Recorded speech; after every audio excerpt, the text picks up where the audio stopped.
Et bonsoir à tous, vous êtes sur G d'interview. Et aujourd'hui, il fait beau, et ça me semble un moment idéal pour recevoir une âme libre du jeu de rôle vagabondant d'un projet à un autre. J'ai le plaisir d'accueillir Melville. Si je le prononce Bonsoir. comme il faut, s'il n'est pas sûr. C'est parfait. Oh là là, c'est une Melville. de mes premières du coup. J'ai oublié de te demander complètement avant l'émission, c'est un problème récurrent. Et ben déjà, on va commencer tout de suite. Est-ce que tu pourrais te présenter en quelques mots pour ceux qui ne te connaîtraient pas? Je peux. Je m'appelle Melville. Avant, je m'appelais Emmanuel, mais j'ai changé. Je fais du jeu de rôle depuis longtemps. Et pourquoi est-ce que les jeux de rôlistes ressentent toujours le besoin de dire depuis combien de temps ils font du jeu de rôle? Je ne sais pas. Je fais du jeu de rôle depuis assez longtemps. J'en publie depuis 6-7 ans, un truc comme ça.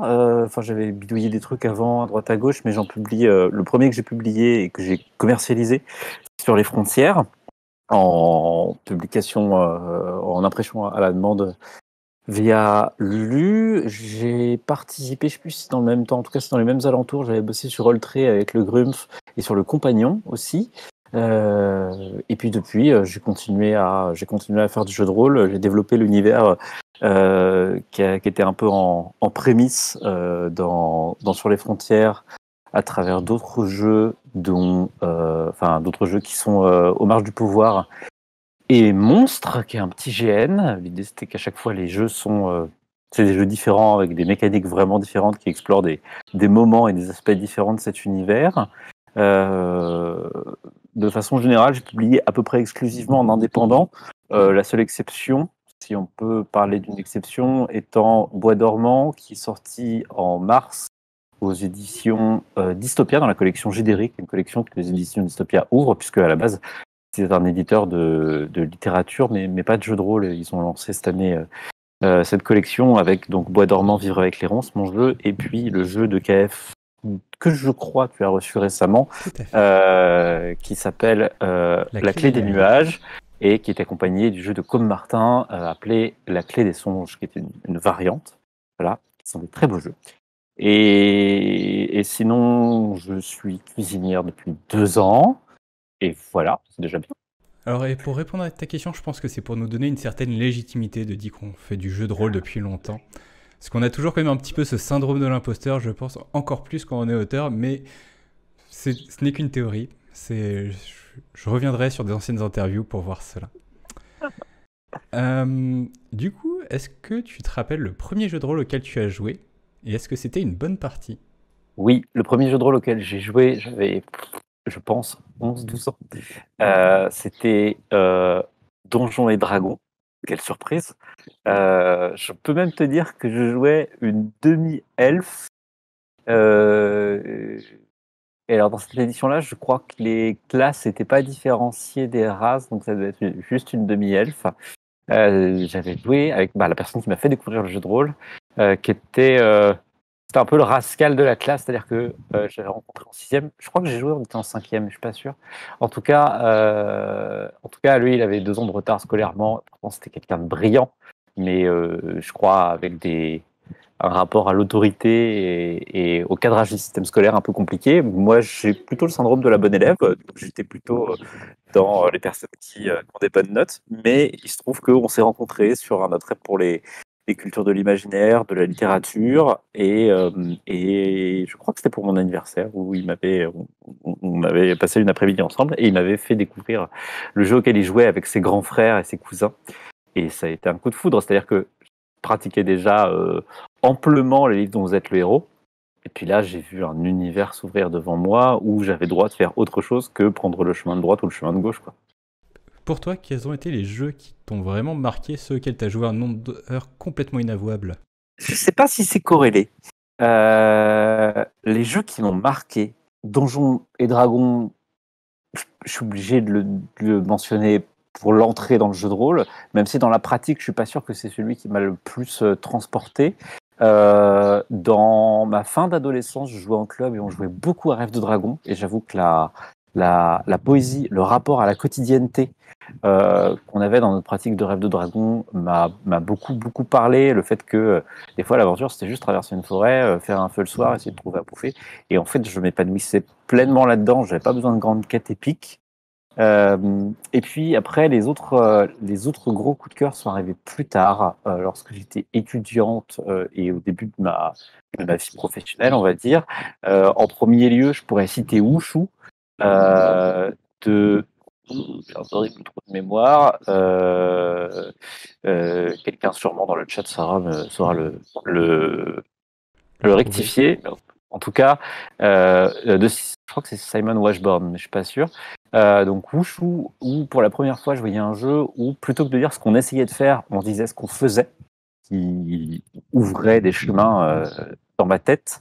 J'ai beaucoup pratiqué Tranchon et Tracon de Kobayashi, qui est, je pense, là ça fait longtemps que j'ai pas joué, mais je crois que ça pourrait être mes charentaises, quoi. C'est un jeu tellement confortable à mener, tellement bien écrit, disponible gratuitement en PDF. Si jamais vous avez envie de jeter un œil dessus, ça se trouve assez bien. Et si vous avez jamais fait de jeu de rôle et que vous avez envie de commencer par un médiéval fantastique, franchement, il vous guide pas à pas, il vous donne toutes les clés, y compris pour mener avec des scénarios, avec enfin, plein de choses en très peu de signes. C'est drôle, c'est bien écrit. Si vous prenez la version en impression à la demande, c'est illustré par Grumpf avec des très jolis dessins. Enfin, c'est un super jeu, vraiment, je ne saurais trop le recommander. Et là, pareil, il y a la possibilité pour les joueuses d'apporter de l'univers, de pas être juste à la place de leur personnage, mais en plus de faire des propositions d'univers.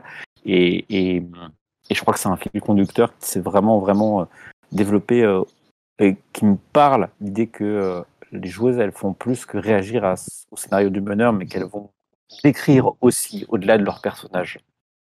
Donc Tranchon et Tracon. Et après, il y en a plein, ouais, mais après, je dirais Fiasco.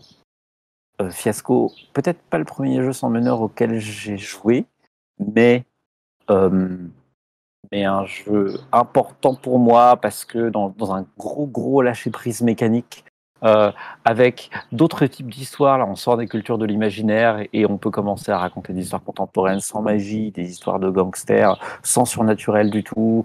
Moi la première partie que j'ai fait c'était un espèce de repompé de Wisteria Lane, de la banlieue résidentielle américaine avec des dramas affectifs et professionnels complètement ridicule, fou et réjouissant à la fois.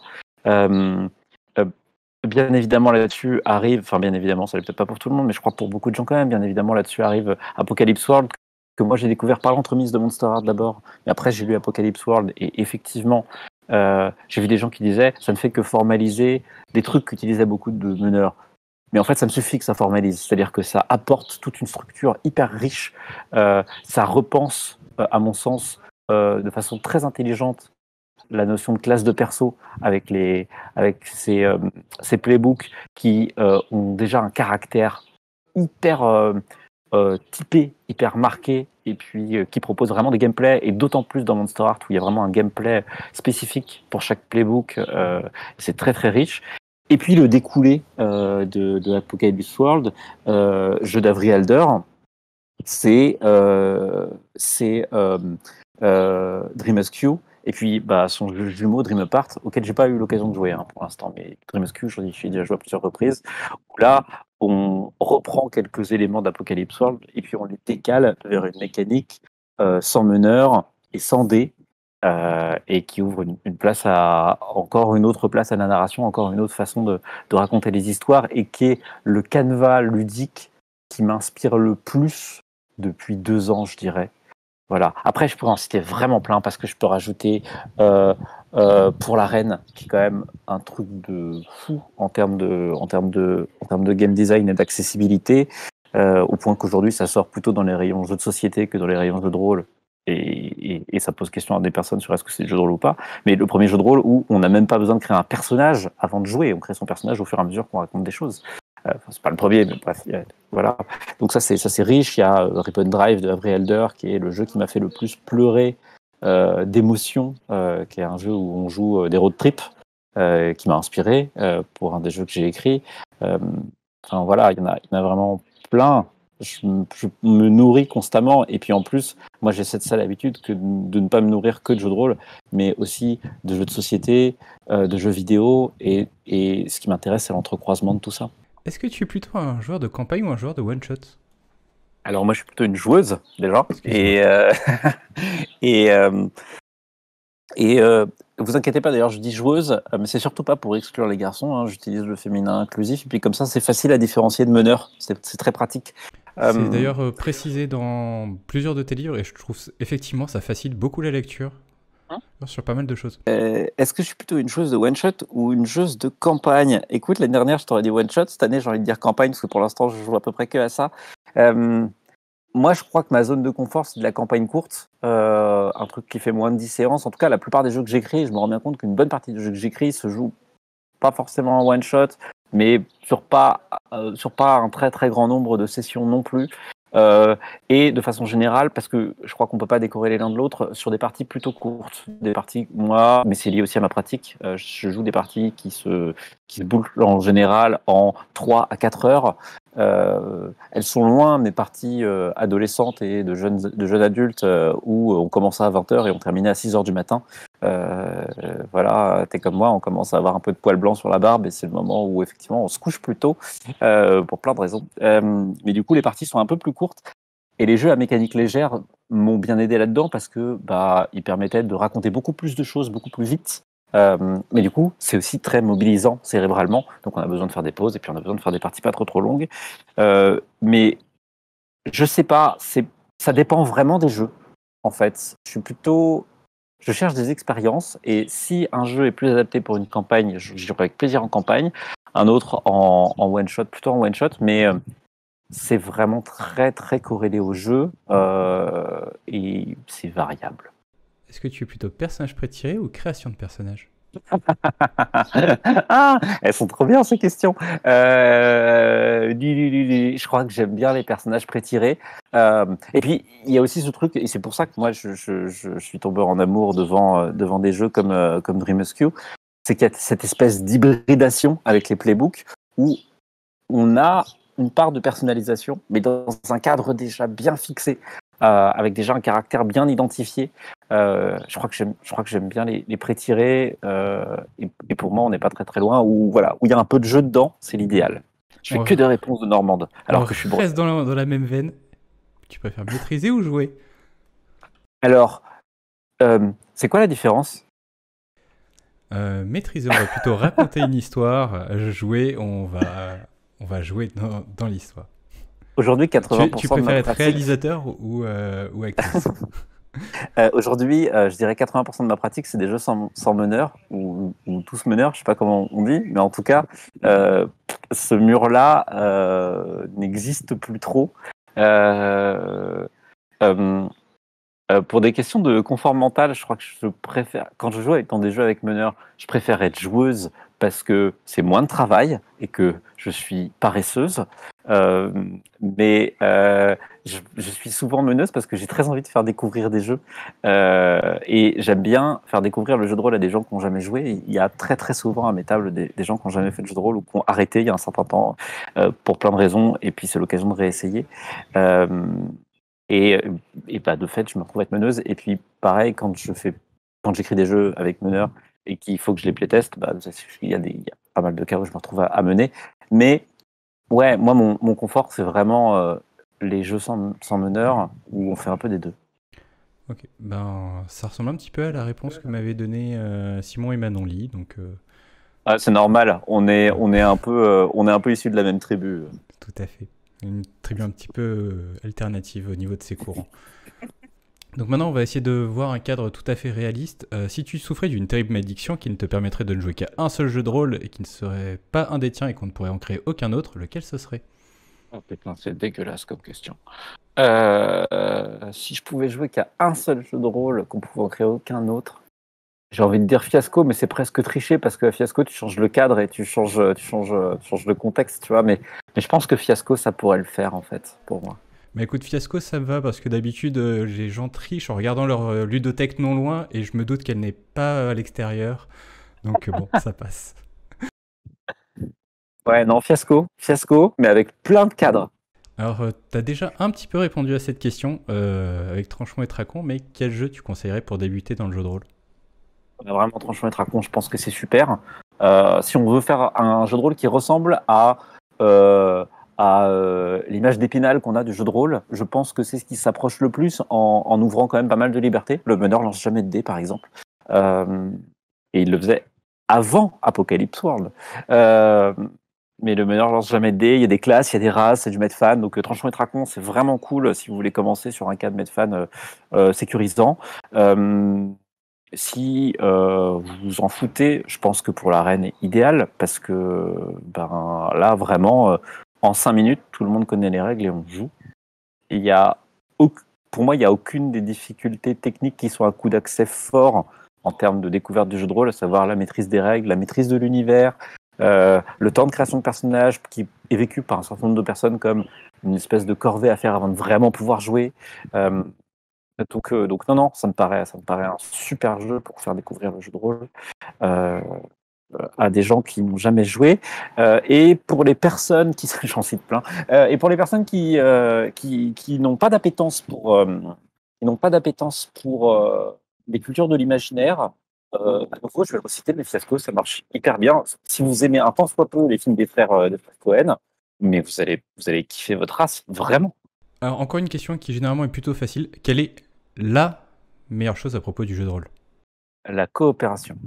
C'est ça qui m'a fait tomber amoureuse du jeu de rôle, je crois. C'est la coopération, le fait qu'il n'y ait pas de gagnant ou de perdant.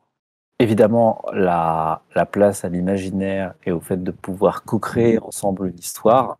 Mais ça ne fonctionnerait pas ça fonctionnerait pas très très bien dans un cadre compétitif. Donc ouais, je crois que ce qui me plaît fondamentalement dans le jeu de rôle, c'est que c'est une façon de raconter des histoires ensemble. On va s'intéresser un petit peu à ton travail quand même. Donc tu nous en as parlé, tu as récemment sorti Bois dormant. Est-ce que tu peux nous le présenter rapidement pour ceux qui ne connaissent pas encore? Alors la version courte en général pour Bois dormant, ce que je dis, c'est que c'est La Belle au Bois dormant à la ZAD.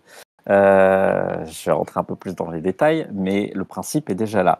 Le pitch de Bois dormant, l'argument initial, c'est il y a quelques années, un syndrome a frappé une grande ville dans le monde. On a appelé le syndrome du Bois dormant. 95% des habitants de la ville tombaient dans une espèce de sommeil catatonique bizarre, où ils n'avaient plus besoin de se nourrir, plus besoin de boire, ils ne vieillissaient plus.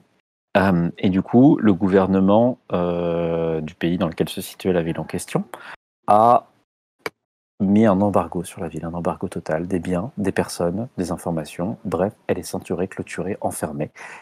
À l'intérieur, la végétation a poussé beaucoup.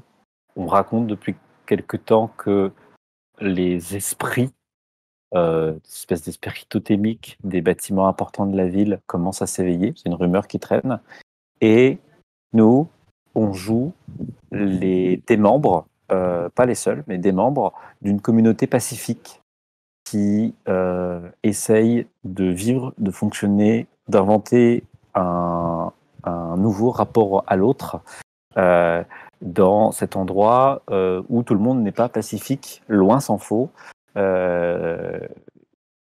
Voilà, et où évidemment les ressources manquent au bout de plusieurs années, puisque ça fait plusieurs années que la situation est installée. Voilà Bois dormant. Si je précise pas la ville, c'est parce que le jeu est structuré de façon à ce qu'on puisse choisir n'importe quelle grande ville de son choix et personnaliser le décor qu'on met en place et personnaliser la communauté qu'on crée. Voilà. Alors du coup, moi, lorsque j'ai lu la première fois le pitch du jeu, ça m'a un peu fait penser à Pass of the Healer d'Olivier Legrand, où on joue des soigneurs pacifiques dans un monde en guerre, pour qui le pacifisme est vraiment le créneau du jeu. Mais après avoir lu l'ouvrage, par contre, j'ai eu le sentiment que le pacifisme, au contraire, n'est là vraiment que pour poser une base saine. Et ce que tu nous cherches à faire jouer, ça va être le développement d'une société en apportant notre propre regard et peut-être un peu d'utopie de par le pacifisme. Donc la question que je me pose, c'est qu'est-ce que tu voulais nous faire jouer à travers ce jeu? Pour moi, Bois dormant a un programme très ambitieux qui est de pratiquer un jeu où on apprend à se faire confiance, où on apprend à se pardonner et où on apprend à s'aimer. soi-même et les uns les autres, pour les 3 cas. Parce que je crois pas qu'on puisse faire société sans ça. En tout cas, ça crée une société avec des rapports de force et de domination vraiment compliqués. Et que il me semble que c'est des bonnes bases pour fonctionner ensemble. Donc voilà, c'était un peu ça le projet initialement. Comment est-ce qu'on fonctionne différemment? Comment est-ce qu'on met de côté la compétition et qu'on apprend la coopération? Donc j'ai conçu le jeu sur cette prémisse-là, avec des mécaniques de jeu qui incitent à s'entraider. Parce que je crois qu'à force de s'entraider, on n'a pas tellement l'habitude et on n'est pas tellement entraîné dans notre vie à s'entraider les unes les autres. Et que ressentir ce que ça fait que de voir quelqu'un venir vous aider quand ça va pas, ça aide à s'autoriser à dire j'ai besoin qu'on vienne m'aider. Ça aide à apprendre à faire confiance, justement. Et quand ça marche dans les deux sens, sinon c'est un peu déséquilibré, mais quand ça marche dans les deux sens, en plus, ça construit de la confiance, ça construit des liens solides. Moi, j'aime bien cette idée que dans les jeux, on fait comme si, mais du coup, à force de faire comme si, on apprend des choses un peu sur soi-même, sur son rapport à l'autre, et on s'entraîne à gérer des émotions à travers un support fictif. Il y a quelque chose de cathartique, mais il y a aussi, je crois, quelque chose de pédagogique dans la pratique de jeu. Je trouve que c'est quelque chose du coup qui se ressent très bien au niveau de tes mécaniques, qui justement tournent autour de l'aide. Bon, ça, je laisse aux gens le plaisir de lire l'ouvrage. On me demande dans le chat, est-ce qu'il y a possibilité de jouer dans les autres communautés de cette société, où le but est seulement de faire grandir cette communauté pacifique?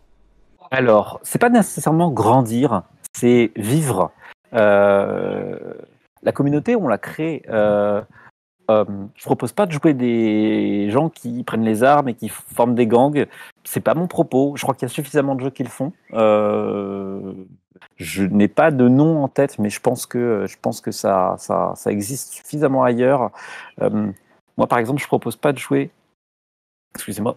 Je propose pas de jouer des gens qui ont des dispositions pour la baston. D'ailleurs, il n'y a pas de mécanique de combat. Moi, je propose de jouer des graffeurs, des musiciennes, des agricultrices, des chercheurs, chercheuses férus de savoir et d'histoire. Finalement, des gens qu'on a beaucoup plus de chances de croiser dans nos vies ou d'être que des guerriers ou des gangsters ou ce genre de choses. Ouais, non, je propose pas tellement autre chose, mais par contre, il n'y a pas un seul modèle de communauté. Moi, je donne des pistes, mais je ne dis pas très en détail comment va fonctionner la délibération dans la communauté, comment sont en place quels sont les rapports de pouvoir, quelle est même la taille de la communauté, tout ça, c'est les joueuses qui le déterminent collectivement à ce qu'on appelle la séance zéro, à la mise en place du contexte de jeu. Dans le livre, tu as un chapitre très didactique qui explique comment organiser une partie, avec une personne qui reçoit, une personne qui s'occupe de la nourriture, etc. Est-ce que du coup c'est une volonté de vouloir effacer un peu la frontière qui existe entre la joueuse et son personnage? Alors, c'est un peu ça, mais pas que. Moi, comme je disais, je pratique beaucoup les jeux sans meneur depuis quelques années déjà, et je me rends compte qu'on trimballe quand même quelques atavismes du jeu avec meneur, à savoir que c'est souvent la personne qui propose le jeu, qui a lu les règles du jeu, qui va éventuellement héberger la partie, qui va s'occuper de la logistique, de trouver les dates pour savoir quand est-ce qu'on va pouvoir jouer, qui va imprimer les fiches de personnages et ainsi de suite. Dans un jeu où on parle d'une communauté où les gens coopèrent, dans une modalité de jeu où il n'y a pas de hiérarchie, ça avait du sens pour moi de dire, regardez ces rôles-là, cette charge mentale ludique, elle existe, on va essayer de la formaliser, il y a des tâches, et on pourrait répartir ça aussi. Et effectivement, et dire à un moment, ça n'a pas de sens de décorréler les histoires qu'on raconte, la façon dont fonctionnent nos personnages et la façon dont nous, en tant que personnes, on fonctionne autour de tout ça. C'est aussi inspiré de ce qu'a pu faire Avery Alder et Benjamin, et de ce qu'ont pu faire Avery Alder et Benjamin Rosenbaum dans Dream Askew, Dream Apart, où il y a des indications sur ce. Je crois qu'il y a un peu d'indications sur ce genre de choses, même s'il y en a moins. Et puis il y a aussi des indications sur.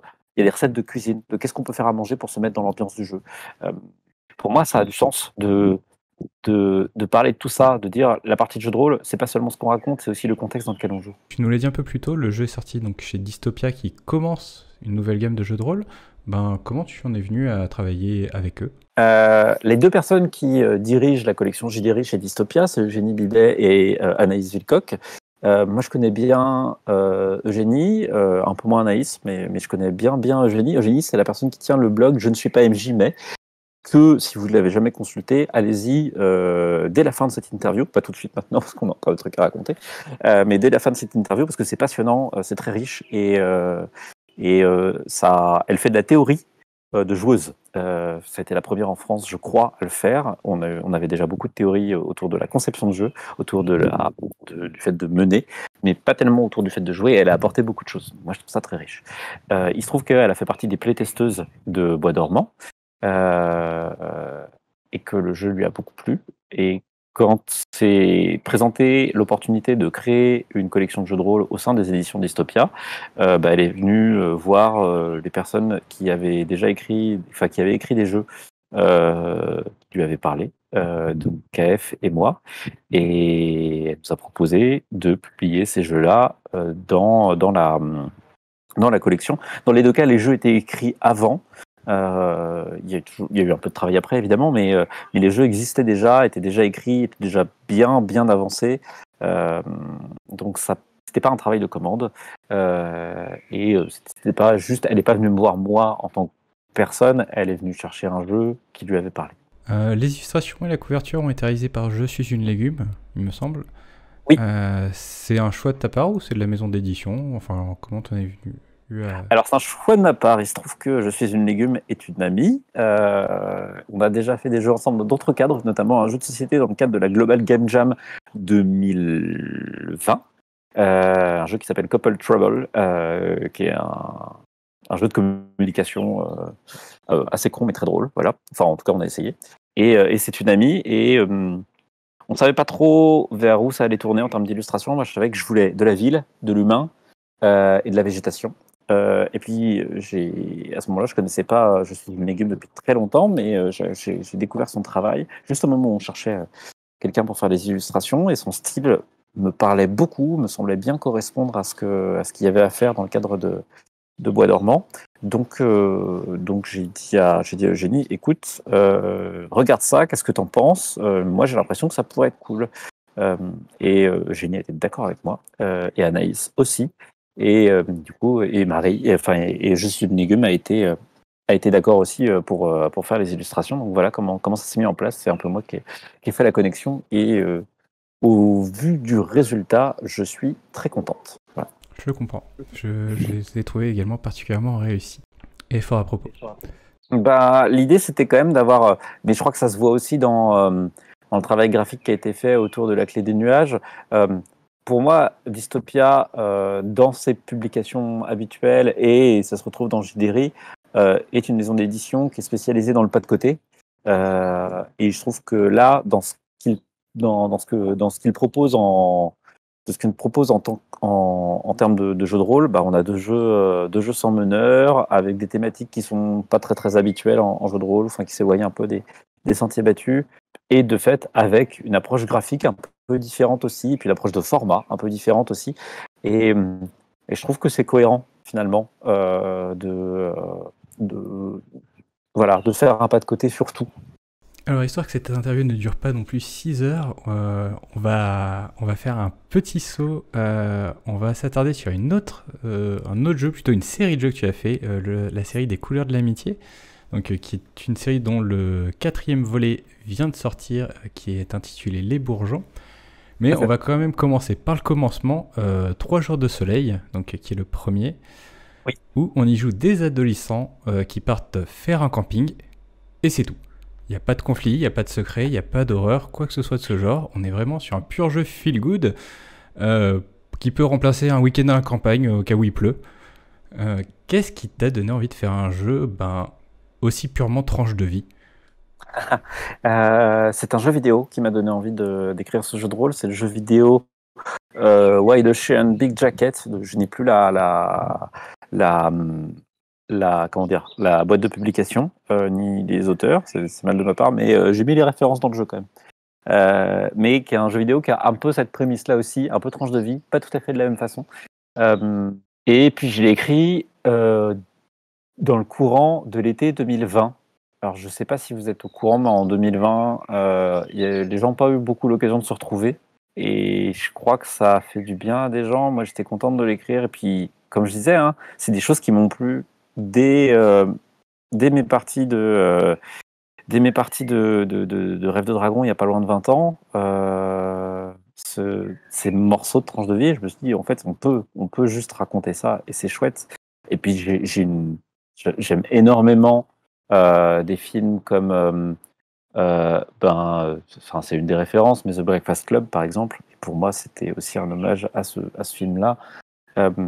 Parce qu'il se passe des tas de choses et on a des tas d'histoires à raconter, en fait. Et je jouais la sortie de camping entre ados, avec les premiers émois, avec tout ça. C'est des choses hyper riches. Je serais pas complète si je ne disais pas que le jeu, dans le feeling qu'il essaye de produire, se rapproche d'un jeu qui a été écrit par Daniel Dangean, alias Dr Chestel, il y a quelques années dans le cadre de... Comment s'appelle ce concours déjà Game Chef, qui s'appelle 3 étés à Bonneville. Donc il y a des inspirations en termes de feeling, même si les mécaniques et la proposition narrative ne sont tout à fait les mêmes. En tout cas, il y avait cette idée de se faire un moment de soleil entre copains. Et de ce que j'ai vu des parties, ça avait l'air de faire du bien à des gens, et tant mieux. Lorsque tu l'as écrit, est-ce que tu anticipais déjà d'en faire une série sur plusieurs épisodes ? Pas du tout. Pas du tout, du tout. L'idée est venue quand même rapidement, mais au moment où je l'ai écrit parce que j'avais l'idée, je voyais quelle mécanique je voulais mettre en place, je voyais ce que je voulais raconter avec. Donc il s'est écrit assez rapidement. Et puis une fois que j'ai écrit, je me suis dit, on pourrait raconter d'autres trucs aussi, parce qu'il y a des moments de la vie que je trouve intéressants, et c'est comme ça que Et puis j'ai une passion pour les saisons. Donc je me suis dit, on va faire 4 jeux pour les 4 saisons. Ce sera 4 moments différents de retrouvailles ou de rencontres à différents âges de la vie. Et voilà. Donc c'est vrai qu'on a le second épisode quelque part sur la route où on va jouer un jeune adulte partant faire un road trip. Donc on retrouve encore une fois cet amour des films et de choses comme ça dont tu nous as parlé un peu plus tôt. Encore une fois, c'est très feel good, c'est très sur l'espoir, la contemplation, l'avenir. Et puis vient la grosse cassure, ce souvenir de novembre où on va vivre un deuil. Ouais. La mort d'une vieille connaissance. Donc même si on a quand même la notion de retrouvailles, ça reste quand même difficile, et encore plus après les 2 épisodes précédents. Oui. Pourquoi ce revirement ? J'ai coutume de dire que c'est la pincée de sel dans le gâteau qui donne son goût à l'ensemble. En vrai, en réalité, ce souvenir de novembre est un jeu feel good. Mais effectivement, on joue un deuil, et qui plus est, parce que je suis une personne extrêmement bienveillante, on joue le deuil d'un personnage qui était présent dans les 2 premiers jeux. Comme ça, on s'y est bien attaché, et comme ça pique. Voilà. Mais parce que l'idée, c'est de parler d'amitié, et du temps qui passe, et des liens qu'on crée. Et les liens, ils se créent dans les moments d'exultation, mais ils se créent aussi dans les moments difficiles. C'est jamais tout blanc ou tout lumineux. Aucun des 4 jeux. Les personnages travaillent toujours des trucs potentiellement un peu compliqués. Dès 3 jours de soleil, il y a un personnage dont on peut légitimement penser qu'il est en dépression. Il y a un personnage dont on peut facilement imaginer qu'il y a peut-être des violences familiales. Il y a des trucs toujours sous-jacents, parce que je crois que la vie peut être douce sans être toute rose, et que l'amitié, c'est aussi créer du lien quand c'est difficile, et se retrouver pour se souvenir de quelqu'un qu'on a aimé et lui dire au revoir ensemble. Je crois que ça crée des liens très très forts, quoi, et ça avait du sens. Et j'ai vu des gens qui ont joué, notamment lors des playtests, ils sortaient de la partie en larmes, je ne le cacherai pas, hein, mais avec le sourire. Donc, bah, tu nous l'as dit un peu plus tôt, la fin du quadriptyque est sortie, les bourgeons. Cette fois-ci, Hum, on va jouer des parents qui organisent bah, une fête pour les 1 an de leurs enfants avec leurs hum, vieux amis. Donc, tout hum, le monde a grandi, tout le monde a fait sa hum, vie. hum. Et bah, une des premières choses qui m'a sauté aux yeux, c'est que les personnages n'étaient plus appelés par des noms de mois, mais par des noms de jours. Tout à fait. Et ça m'a d'autant plus surpris qu'on avait cette continuité d'un volume à l'autre, avec justement novembre qui malheureusement n'arrivera pas jusqu'à la fin de l'histoire, Oui. ou mai qui était un personnage qui avait beaucoup tendance à préparer les choses, à avoir du mal à improviser dans ce comportement. Donc déjà, pourquoi ce changement? Alors, pourquoi? J'avais envie de parler d'enfance et de parentalité dans ce jeu-là, euh, et de lien entre les générations. Euh, les bourgeons, c'est l'histoire de gens qui se connaissent depuis qu'ils sont tout petits parce que leurs parents étaient très amis et se voyaient souvent. Et du coup, ils ont un peu grandi ensemble et c'est un peu la même tribu. Et dans le jeu, il y a des personnages qui ont eu des enfants parmi cette équipe. Et effectivement, il y a les jumeaux, juillet et août, dont on fête l'anniversaire, le premier anniversaire. On fait aussi beaucoup référence aux parents des personnages. Ça n'est pas anodin, puisque le sous-texte, euh, même pas vraiment dissimulé, c'est qu'on joue la génération d'après, tout simplement. Ben, sur les cours de l'amitié, tu nous as fait vraiment un générateur de souvenirs, d'éléments importants dans notre vie, des moments de connexion. Et je pense que tu as déjà un peu répondu à cette question, mais est-ce que l'idée, c'est quand même de jouer les 4 à la suite en conservant plus ou moins les mêmes personnages? Ça n'est pas nécessaire. Alors, il y a plusieurs questions dans la tienne. Je vais répondre à la première. Est-ce qu'il faut jouer les 4 à la suite? Ça n'est pas nécessaire. C'est possible. J'avais envie que ce soit une possibilité. Je voulais 4 jeux indépendants mais interconnectés. Donc, on peut jouer un des jeux, n'importe lequel, celui qui nous inspire, comme on veut. On peut les jouer. Je pense qu'on peut les jouer dans l'ordre qu'on veut. Je vous avoue que j'ai pas fait de playtest à ce sujet, mais il me semble qu'on peut les jouer sans ordre particulier. On peut aussi les jouer dans l'ordre où ils ont été publiés, et on verra les connexions. On ne peut pas jouer le même personnage systématiquement d'une session sur l'autre, puisqu'il y a des permutations, il y a des changements, et puis il s'est passé du temps en plus entre les jeux, donc un personnage peut avoir beaucoup changé, on peut à peine le reconnaître. Donc il y a pas de nécessité, et puis en plus, dans l'équipe de 5 personnages potentiels qui est dans le premier jeu, on n'en retrouve que 3. Il y en a 2 qui sont absents et qui sont remplacés par 2 autres dans le deuxième jeu. Dans le troisième jeu, il y a les 4 personnages qui étaient présents soit dans le premier, soit dans le deuxième, mais pas dans les deux, plus un cinquième qui sort de nulle part. Et dans le quatrième jeu, on joue encore complètement d'autres personnages. Donc on ne peut pas structurellement jouer le même personnage tout du long. C'est vraiment conçu pour que ce ne soit pas possible. Au mieux, on peut jouer le même personnage dans 2 jeux sur les 4.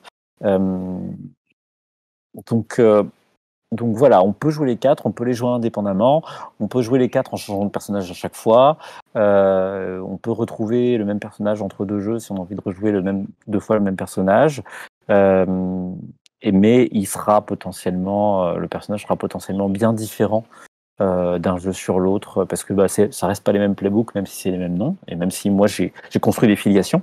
Et il y a des filiations aussi avec les bourgeons, un peu cachées. Il y a des historiques partout, hein, dans les jeux. Donc, il y a les filiations, elles sont là.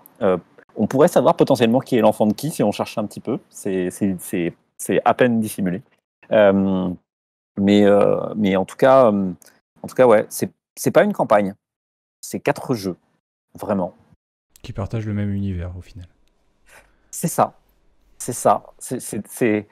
Ouais, j'ai bien conscience que c'est un pari un peu bizarre, hein, mais je voulais pas que les gens qui ont envie de jouer à ce souvenir de novembre soient obligés de jouer aux 2 premiers pour en profiter. Et moi, dans mes playtests, j'ai toujours fait gaffe à avoir des gens qui avaient jamais joué, des gens qui avaient joué à un des jeux mais pas aux autres, des gens qui avaient joué à tous les jeux pour voir les différents ressentis, comment ça marchait. Globalement, ça marche plutôt bien.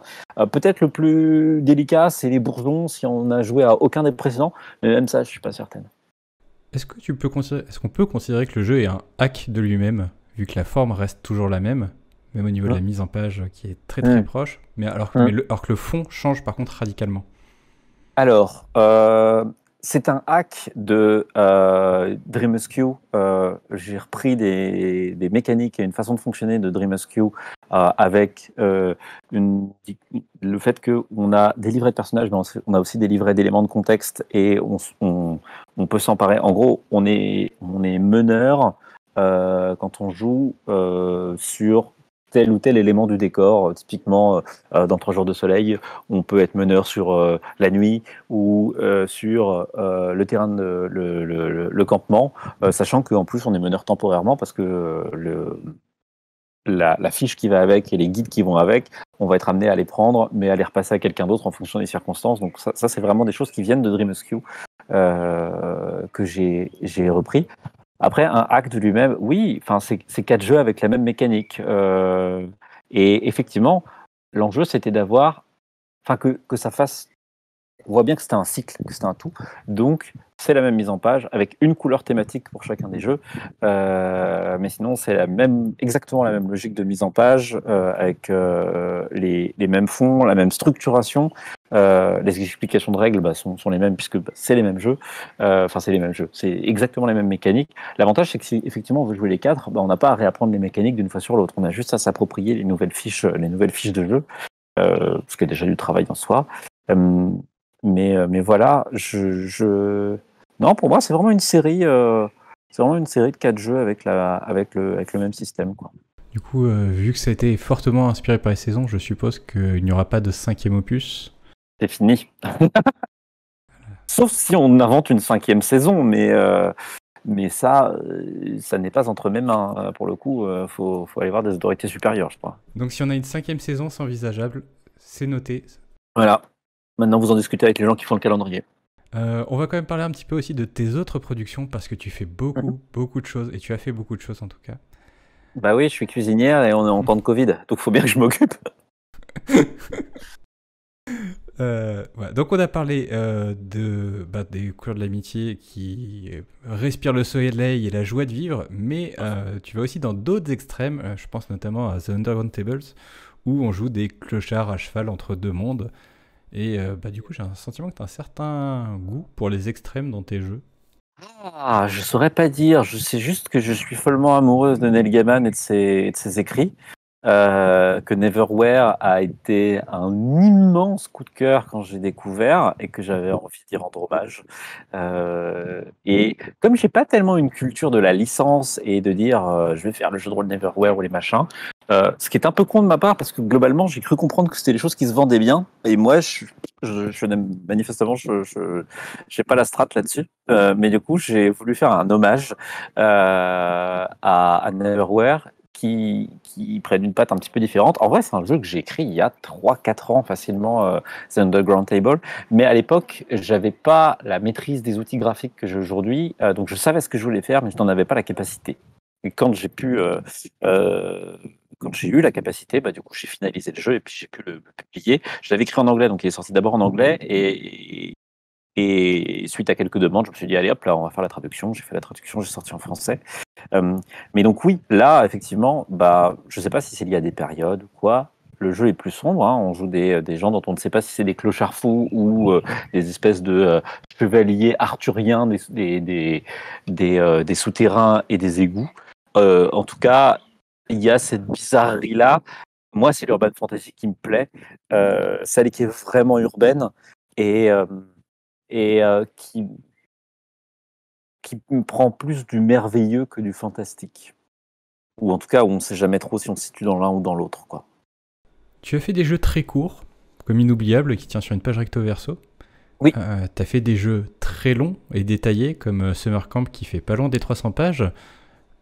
Et c'est quelque chose que moi, je vois assez rarement, avoir un tel spectre dans la façon d'écrire. Du coup, est-ce que c'est quelque chose que tu as en tête dès le début, quand tu fais un jeu, de faire quelque chose de court, de long, ou est-ce que c'est au cas par cas, selon l'inspiration du moment ? Non, en général, c'est penser en amont. Quand je veux faire un jeu en une page, je fais un jeu en une page. C'est un format sur lequel je me suis beaucoup attardé avec mes camarades Julien Poire, alias Sandrone, des Voix d'Altaride, et Comme Martin, alias Emoshk, anciennement de Radio Rollist. On a monté, il y a 3 ans, je crois, un site qui s'appelle Trop Long Pas Lu, qui est spécialisé sur le format court, parce qu'on s'y intéressait tous les trois, qu'on avait écrit des jeux dans le format, mais qu'il nous manquait d'un endroit pour rassembler tout ça, sinon c'était juste des trucs disséminés à droite à gauche sur Internet. Puis à l'époque, les rôlistes n'étaient pas, en tout cas les rôlistes indés n'étaient pas massivement sur itch.io comme ils le sont aujourd'hui. Il n'y avait vraiment pas le même dynamisme. Donc ça avait du sens pour nous de créer cette plateforme pour que ces jeux soient accessibles. On s'est dit le format court, c'est 10 pages ou moins. Parce que il fallait bien décider de quelque chose et qu'on voulait pas proposer que des jeux en une page, des jeux en une feuille, donc un recto verso, ça avait du sens aussi. Et puis des choses un peu plus longues, mais pas trop longues, ça marchait. Donc oui, en général, c'est quelque chose que j'ai en tête si je veux faire plus ou moins long. En général, les jeux qui sont un peu plus longs que les autres, c'est lié au fait que je mets des outils ou des conseils de jeu. C'est ce qu'on a dans Bois dormant, où fondamentalement les mécaniques prennent pas énormément de place dans le jeu, mais il y a beaucoup d'accompagnement, de conseils. Enfin, je veux pas que les gens se sentent perdus dans la pampa à dire c'est bien joli ce jeu, mais je sais pas ce que je fais avec. Les jeux en format court sont généralement plus incisifs et vont chercher plutôt sur de mécaniques non pas nécessairement plus établies, mais en tout cas c'est plus resserré. J'admets qu'il y aura moins de conseils, mais c'est la contrainte de l'exercice. En tout cas, j'y pense avant. Après, Summer Camp, ça remonte. Tu vois, ça a 5 ans, je crois. Ouais, dans ces eaux-là, quand je l'ai écrit. J'ai écrit il y a 5 ou 6 ans. Je pense que j'étais peut-être plus bavarde à l'époque que je suis maintenant. Et que le temps passant, j'épure. Beaucoup de tes ouvrages ont une charte graphique forte. Est-ce que c'est toi qui t'occupes de cet aspect? Et est-ce que du coup c'est aussi quelque chose que tu as en tête lorsque tu écris? Je ne m'en suis pas occupé pour Sur les frontières. C'était mon premier jeu. J'ai eu l'occasion de bosser avec Grumpf, donc, qui fait la collection Chibi, qui bosse avec John Doe et qui est une des chevilles ouvrières de John Doe, et que je connaissais déjà bien, qui est un ami avec qui j'avais bossé sur Rolltray, et qui, en toute sincérité, est une personne sans laquelle je pense que j'aurais jamais publié de jeu de rôle. J'ai eu du bol parce que sur les frontières, il a voulu tenter des choses différentes de ce qu'il faisait graphiquement à l'époque et qui ont complètement fonctionné avec ce que j'avais envie de raconter dans le jeu. Mais j'aime bien quand ça avance vite et il y a pas mal de jeux où j'ai une vision assez claire de ce que je veux proposer graphiquement et de comment euh, le graphisme, la mise en page vont alimenter le feeling qu'on a du jeu et du coup aider à y jouer dans la bonne ambiance, si je puis dire. Donc plus le temps passe, plus je m'équipe en termes de savoir-faire pour être autonome aussi souvent que faire se peut. J'ai particulièrement aimé la mécanique de The Underground Tables. Je l'ai trouvé vraiment très à propos. Mais on retrouve régulièrement dans tes jeux des jetons, des playbooks assez changés. On ne citera même pas la tour de Jenga pour vertical. Est-ce que tu détestes les dés? Oh oh non, les petits choux, enfin Non, je déteste pas les dés. Par contre, j'aime la recherche ludique. La tour de Jenga, je dois dire que des gens sont passés avant moi dessus. Oui, il y a eu Epidia Dread, il me Rachel semble. avec Dread et Alex Roberts avec Starcrossed, qui est un très chouette jeu, et accessoirement Alex Roberts est la personne qui a créé For the Queen. Et voilà, on peut tous la remercier pour ça. Je ne déteste pas les dés, mais j'ai envie de faire des jeux qui soient assez simples à mettre en œuvre. Enfin, peut-être plus maintenant, j'en sais rien. Mais j'ai envie de faire des jeux qui soient simples à mettre en œuvre pour des gens qui n'ont pas nécessairement de D20 chez eux. Donc, j'ai fait des jeux avec des dés, mais qui se jouent au D6, notamment. C'est le cas pour Summer Camp, c'était vraiment ça, quoi. Il y avait vraiment l'idée de on va jouer au D6. J'ai fait un jeu en format court qui s'appelle Orchestra Infernale, où on joue une équipe de chefs d'orchestre d'élite qui chassent des instruments sauvages en Italie. Et comme j'avais envie d'être thématique, là ça se joue au D12, comme les 12 demi-tons de la gamme, voilà, parce qu'on s'amuse. Non, il faut que ça ait du sens avec ce qu'on raconte. Donc, quand j'ai fait Marche du pouvoir, j'avais en tête cette idée de machination, de longue préparation, et puis que d'un seul coup, tout tombe en place. Et de fait, jouer avec des dominos, ça avait du sens pour moi en termes de proposition à ce moment-là. C'est vrai que en ce moment, je suis beaucoup jeton. Je pense que c'est lié au fait que je trouve ça intéressant. Enfin, c'est un truc qui m'a vachement parlé dans la mécanique de Dream Askew. Même si finalement, quand on regarde toute la série des couleurs de l'amitié, des jetons, il y en a, mais on les utilise pas beaucoup, voire on peut ne pas les utiliser du tout. Et quand même faire fonctionner son personnage pleinement. Donc, je cherche, mais parce que moi, tu sais, je me pense plus. Enfin, les gens, souvent en jeu de rôle, on parle d'auteur, d'autrice. Voilà. Moi, je me perçois plus comme une game designer, c'est-à-dire que ce que je conçois avant tout, ce sont les outils techniques qui vont permettre de raconter des histoires. Et dans les outils techniques, il y a un petit contexte initial ou des livrets de personnages. Il y a aussi des mécaniques et comment elles vont emmener à un endroit en termes de qu'est-ce qu'on fait dans le jeu. Et c'est pas que j'aime pas les dés, mais d'abord des jeux avec des dés, il y en a plein. Et en plus, moi, je veux pas me restreindre à juste ce dispositif ludique-là pour aller raconter des histoires. Et donc à cause de ça, t'as beaucoup de mécaniques physiques où on a besoin de toucher manuel, de prendre des jetons, de retirer des briques, de jouer avec des dominos. Malheureusement, dans le contexte actuel, c'est compliqué vu que la majorité des parties se font en ligne. Comment toi tu vis ça et comment éventuellement tu gères ça pour l'avenir? Alors moi je vis ça très bien parce que je suis dans le déni, mais non, sinon ça se passe bien. Toute la série des couleurs de l'amitié, moi j'ai utilisé un board Miro pour jouer avec et la circulation de jetons se fait quand même finalement assez bien. Pour Vertical que j'ai écrit lors de la Game Jam de la première cyberconvention, donc on était déjà enfermés comme une idiote. Moi je fais un jeu qui se joue avec une tour de Jenga, c'est très compliqué en ligne, mais j'ai trouvé j'ai pensé et rajouté des mécaniques qui permettent de jouer en ligne avec un espèce de bingo. Voilà, une espèce de grille de bingo. J'ai joué au jeu à plusieurs reprises. Ça fait le job sans aucun problème, même si j'aimerais bien y jouer un jour avec une vraie tour de Jenga et des gens parce que je pense que ça doit être marrant.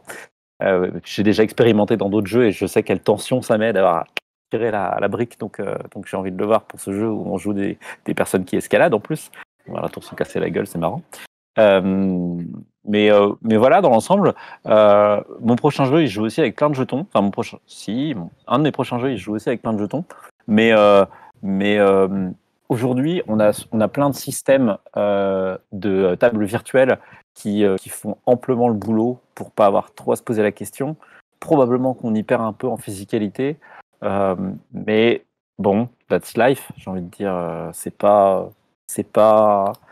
Ça me semble pas dramatique.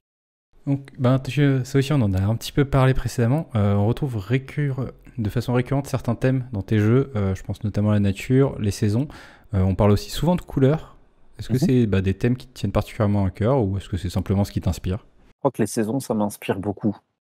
Je sais pas pourquoi, mais pour moi, il y a un truc symbolique vraiment fort dans les saisons.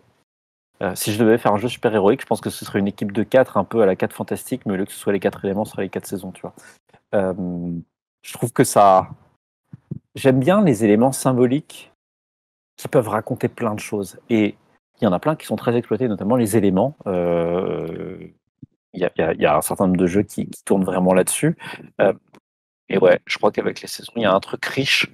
Et puis, c'est peut-être ma fibre écologiste qui résonne là-dedans. Ça parle de plein de choses quand on utilise les saisons, le temps qui passe, le rapport à l'extérieur, à l'intérieur, au monde qui nous entoure, un truc sur lequel on n'a pas prise du tout. Donc ça fonctionne pour moi. Après, les saisons, finalement, on les retrouve que dans Bois dormant et dans la série des couleurs de l'amitié. La nature, elle est présente dans Summer Camp parce qu'on joue des scouts. On dit pas que c'est des scouts, mais c'est quand même un peu des scouts. mais c'est variable parce que je parle aussi beaucoup de la ville, tu vois. Quand je prends Aux Marches du Pouvoir, euh, Legend of the Underground Table et Bois dormant, on pourrait dire que je passe mon temps à parler de la ville. Ça dépend un peu comment on prend ça. Je crois qu'il me semble que le fil conducteur peut-être le plus fort d'un jeu sur l'autre, c'est la coopération. Mais c'est ce que je disais par rapport au jeu de rôle tout à l'heure, et c'est quelque chose qui a toujours été très présent dans mes mécaniques. Qu'est-ce qui t'a donné envie de créer du jeu de rôle? Ça, j'ai la réponse, et peut-être même elle peut être courte. Je pense que c'est à peu près la même chose que quasiment toutes les personnes qui créent euh, quelque chose de artistique, culturel, appelons ça comme on veut, c'est que on ne trouve pas dans l'offre déjà existante ce à quoi on aimerait jouer. Voilà. Ça se tient. Donc, tu nous as déjà parlé de Sur les frontières, le premier jeu que tu as fait publier, mais est-ce qu'il y en a eu d'autres avant qui n'ont pas eu la chance d'arriver jusque-là? Du coup, quel a été le premier jeu que tu as fait? Alors, je peux remonter à très très loin, mais je peux pas vraiment dire. Je ne l'ai pas écrit en entier. On avait juste des prémices avec un copain, mais j'avais 13 ans et je pense que ça compte pas. On avait voulu faire un jeu de rôle inspiré de la bande dessinée Edward John Trelawney, qui faisait une version, comment dire, où on rajoutait du fantastique dans l'histoire d'un pirate, d'un pirate qui a historiquement existé. Mais sinon, non, j'ai fait ce que j'ai appelé des mini-vers à l'époque du DK. C'est là où je suis rentré en contact avec un peu la communauté rôliste aussi en ligne. Donc le DK System qui était sorti chez John Doe Edition, qui était une mécanique tirée de Donge. Il y avait plein de gens qui avaient bidouillé des trucs avec. Et moi, j'ai fait des petits univers qui tenaient en 6-10 pages, avec souvent des pré-tirés, un parti pris assez fort aussi, de sortir des sentiers battus du Medfan classique, ou en tout cas des grands genres classiques de ce qu'on trouvait en jeu de rôle. J'en avais fait un qui a été publié dans le webzine que sortait à l'époque John Doe Edition, qui s'appelait Body Bag. Qui était inspiré du film Labyrinthe, notamment. Mais sinon, je crois que j'ai eu énormément de chance parce que le premier jeu que j'ai voulu sortir en tant que jeu, à proprement parler, en disant je vais publier un jeu, je vais écrire et publier un jeu, c'était Sur les frontières. Et du coup, quelle a été l'étape la plus difficile pour écrire Sur les frontières? L'attente. Sur les frontières, je l'écris en 3 semaines. Parce que j'écris vite. Quand je dis que je disais tout à l'heure que j'avais beaucoup de chance, j'ai beaucoup de chance à plein de points de vue. Sur les frontières, j'écris en 3 semaines. Après, il y a eu un peu de playtest.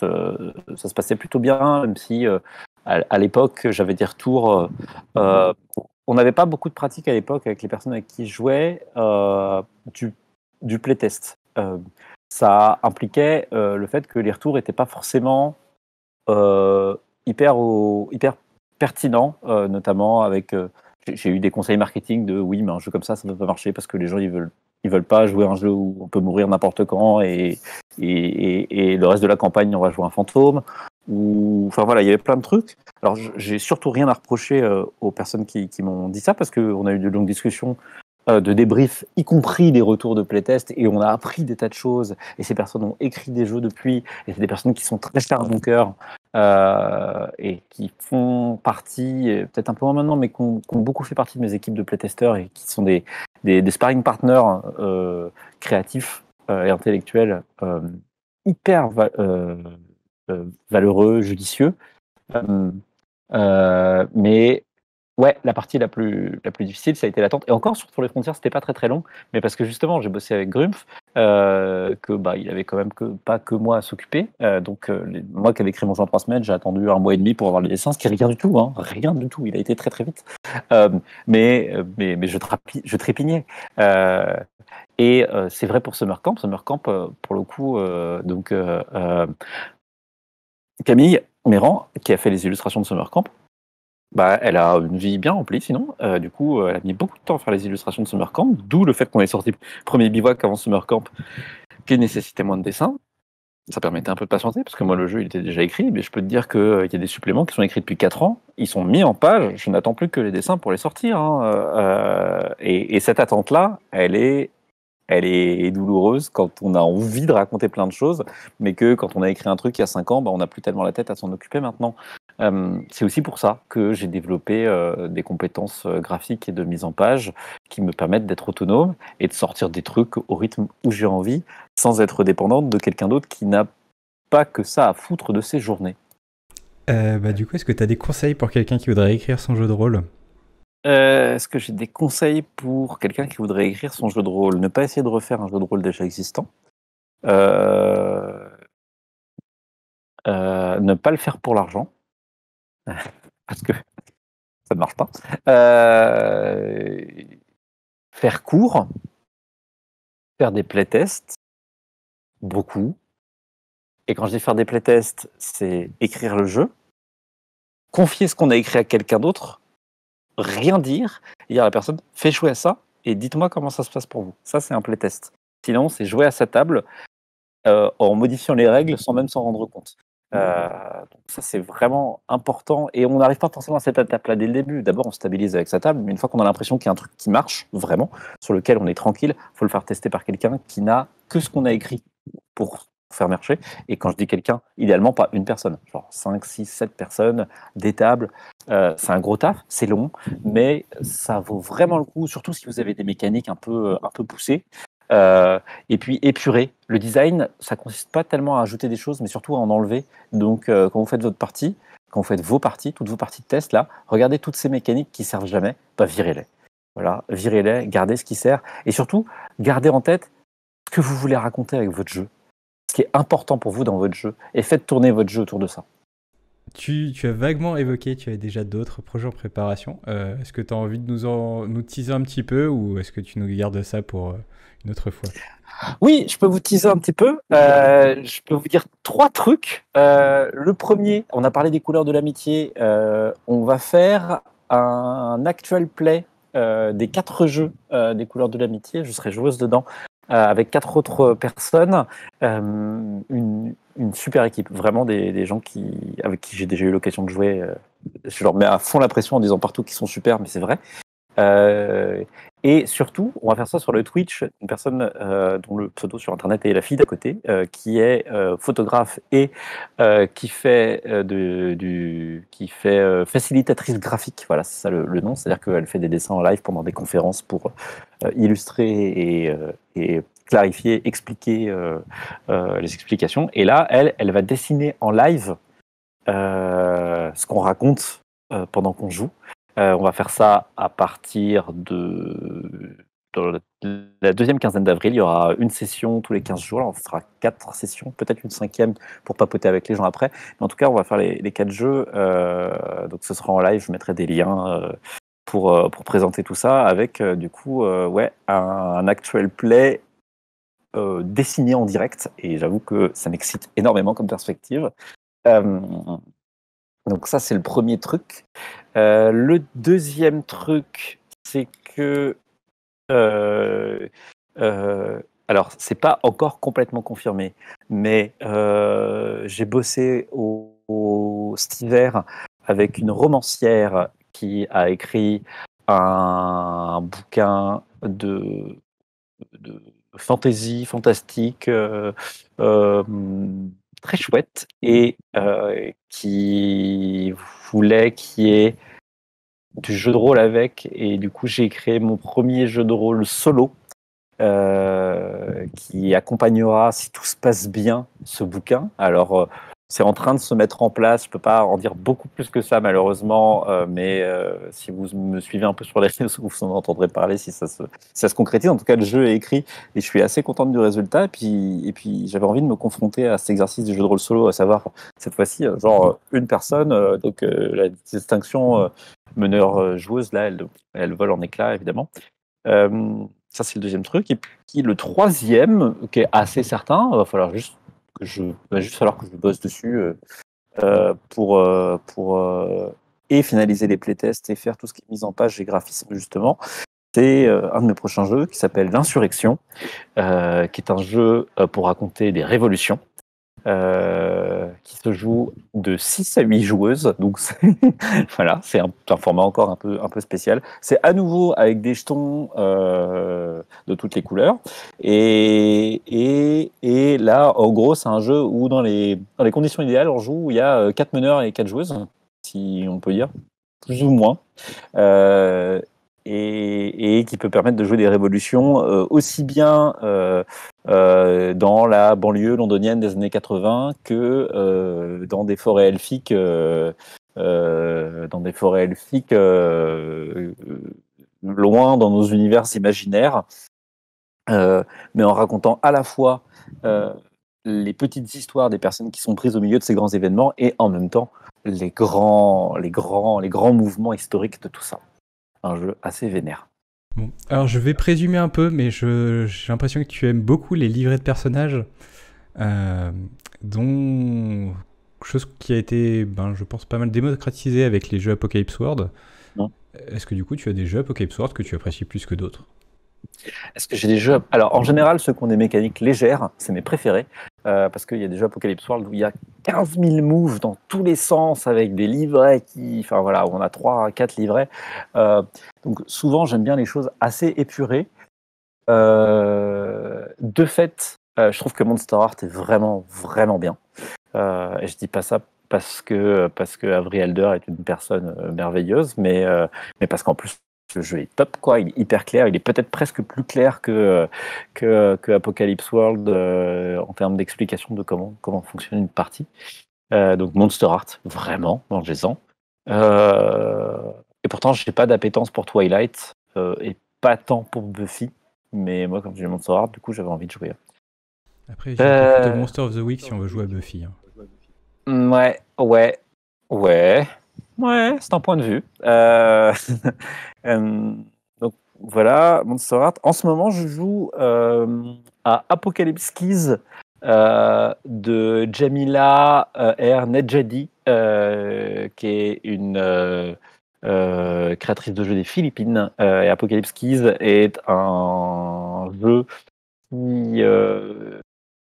qui fait qui est largement inspiré de Hellboy, voilà. Donc on joue des monstres qui travaillent pour une organisation secrète qui doivent empêcher l'apocalypse. Voilà, vraiment du Hellboy, quoi. Et c'est très cool. Voilà, c'est très très bien. Je ne saurais trop le recommander. Et notamment une des mécaniques qui est inspirée, on peut dire cocorico, d'un jeu français de quelqu'un que tu as reçu très récemment sur cette chaîne et qui a écrit un jeu incroyable qui s'appelle Libreté, c'est Vivien Féasson, si vous ne l'aviez pas déjà reconnu. On dit aussi Vincent Faézon pour les connaisseurs. Et donc Vivien a écrit Libreté. Libreté, c'est merveilleux, c'est incroyable, c'est très très très très très bon jeu. Le petit twist qu'il met dedans sur les mécaniques habituelles de Apocalypse World est tellement intelligent, avec la gestion de la bile noire. Enfin, vraiment, c'est un excellent jeu. Voilà. Tu nous as parlé d'un jeu qui est inspiré de Labyrinthe. Sais-tu qu'il y a un jeu de rôle Labyrinthe qui est sorti l'an dernier? Oui, Et ça ne l'as-tu m'intéresse pas. essayé? Ça ne t'intéresse pas, ça se tient. À nouveau, les licences, en général, je préfère les réinventions aux licences parce que j'aime bien qu'on ait de la place en tant que joueuse pour ne pas savoir réinventer. Dans les licences, il y a ce rapport à l'univers canonique qui fait qu'il m'est impossible de jouer sereinement à des jeux Star Wars ou à L5A parce que euh, parce que parce que j'ai toujours peur qu'il y ait quelqu'un qui vienne me voir en disant tu ne connais pas assez l'univers, tu as dit des choses fausses. Et moi, j'aime bien quand l'univers il est un peu flou, on a les choses à grands traits, et qu'on dit, ok, donc on sait que par là, c'est des gens qui vivent dans le Nord, est-ce qu'on imagine qu'ils ont des casques à cornes ou pas? Ils montent sur des lézards, ils montent sur des aurochs, qu'est-ce qu'on fait? Qu'est-ce qu'on a envie de faire? Qu'est-ce qui nous amuse? Et puis on est parti. Mais en tout cas, avec un univers canonique qui est aussi accessible et léger que possible. Tu nous as parlé pas mal de playtest. Du coup, combien tu fais de playtest en moyenne pour un jeu? Si tu as une vague idée. C'est hyper variable d'un jeu sur l'autre en fonction de comment je suis sereine sur les mécaniques. Euh, c'est très très variable.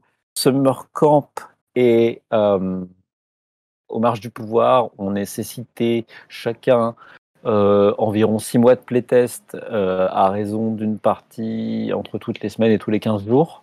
Parce que j'ai vraiment mis du temps à affiner des choses mécaniquement pour ces deux jeux-là. Hum, Là, sur des couleurs de l'amitié, 3 jours de soleil, je crois que j'ai fait 3 playtests avec 3 groupes différents. Les autres jeux, j'ai fait un playtest de chaque parce que les mécaniques m'inquiétaient plus. Je voulais juste voir si ça marchait au niveau des interactions entre personnages. Donc j'ai juste fait un playtest pour chacun et j'étais assez sereine. C'est vraiment très très variable. Et, et des fois, je sors des jeux sans faire des playtests. En général, ces jeux-là sont gratuits, ne vous inquiétez pas. Et je préviens dedans que c'est pas testé, mais que allons-y, Alonso. Euh, mais, euh, mais non, j'essaye de playtester au moins une fois tous les jeux avant de les sortir, quand même, histoire de pas raconter de bêtises. Et si je demande de l'argent, j'essaye d'avoir fait des choses bien et d'être sûr que ça marche, quoi. Parce que je suis pas là pour vous ruiner sur des jeux qui ne fonctionnent pas. Tu fais également du jeu vidéo, dont il me semble tu as fait un petit peu de réalité virtuelle. Ouais. Du coup, ben, c'est vraiment toujours dans cette envie de faire du game design que ce côté touche à tout, jeu de société, jeu vidéo. Oui, oui, oui. En fait, j'ai fait 4 ans avant, je crois, la Global Game Jam, qui est la grosse Game Jam, initialement plutôt orientée jeux vidéo, même si on peut tout faire, qui a lieu chaque année fin janvier. Euh, et ça a été l'occasion, effectivement, de me confronter à des dispositifs techniques différents et de voir qu'est-ce qu'on pouvait proposer comme gameplay différent dans ces dispositifs techniques. Moi, ce qui m'intéresse, c'est de faire des jeux. C'est comment faire interagir des gens avec ces dispositifs-là. Et le jeu de rôle, c'est parfait pour raconter des histoires, mais il y a plein d'autres façons de jouer, d'interagir, et il y a d'autres dispositifs qui sont des fois plus adaptés pour d'autres situations. Donc, ça m'intéresse. Euh, c'est, enfin, et puis c'est toujours nourrissant en fait, quoi. Voilà, moi, mon taf, c'est d'inventer des façons de jouer. On a parlé pas mal pour l'arène, et donc on a tout un dérivé qui est sur le site Force the Drama. Est-ce que il y a une de ces propositions de jeu Force the Drama qui te plaît et particulièrement Alors, bah déjà, moi j'en ai. Ah merde, faut que je les publie. Je crois elles sont encore en brouillon, mais j'en ai mis deux. J'en ai fait un qui s'appelle Trouver la clé, où on joue des amis qui vont faire un escape game avec un petit twist mécanique, puisque là on joue 1 heure, quel que soit le nombre de questions qu'on tire. Au bout de 1 heure, bah, on sort, hein, évidemment. On réussit toujours à sortir. La question finale étant quelle tête faites-vous sur la photo de groupe à la fin. Ça n'est pas un jeu bienveillant et ça n'est pas un jeu où ça se passe. Enfin, voilà, c'est du Jaoui et Bakri vont à l'escape game. Donc il y a les amis ont des comptes à régler. Et j'en ai fait un autre qui parle d'exploration et de rencontre avec une créature mystérieuse et dont j'ai oublié le nom. Mais je crois que je l'ai pas. Je crois que je l'ai pas mis en accessible pour tout le monde. Faut que je recheck ça. Mais sinon, dans les jeux auxquels j'ai joué, lesquels m'ont fait vraiment, vraiment kiffer. Ça me demanderait presque d'aller voir là. Mais maintenant, il y en a tellement des millions sur la plateforme. Il y en a un qui parle de la difficulté. J'ai oublié le nom, mais il y en a un qui parle de la difficulté quand on est euh, une personne exilée de son propre pays à s'intégrer euh, dans l'endroit où on arrive. Et j'aime bien quand on va travailler dans des thématiques qui parlent un peu des endroits qui grattent dans notre monde à nous.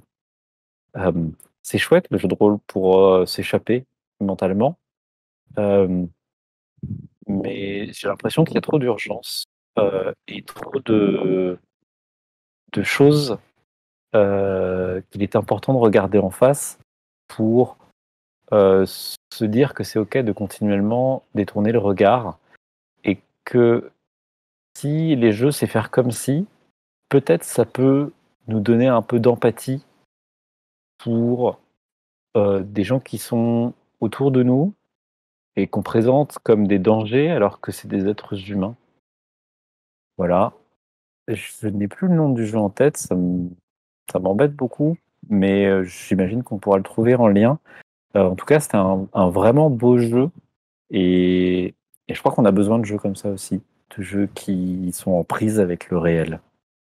En effet, il me semble l'avoir fait aussi. Et je suis très très mauvais pour les noms, donc je vais même pas tenter. Mais je tâcherai de le mettre dans la description pour être sûr que Merci. vous puissiez le retrouver. Mm. On me demande, pour un novice en jeu de rôle, lequel de tes créations tu conseillerais? Parce qu'il y en a beaucoup trop et ça donne envie. Laquelle de mes créations pour un novice en jeu de rôle? Franchement, je pense 3 jours de soleil, ça marche. Je pense que 3 jours de soleil, ça marche.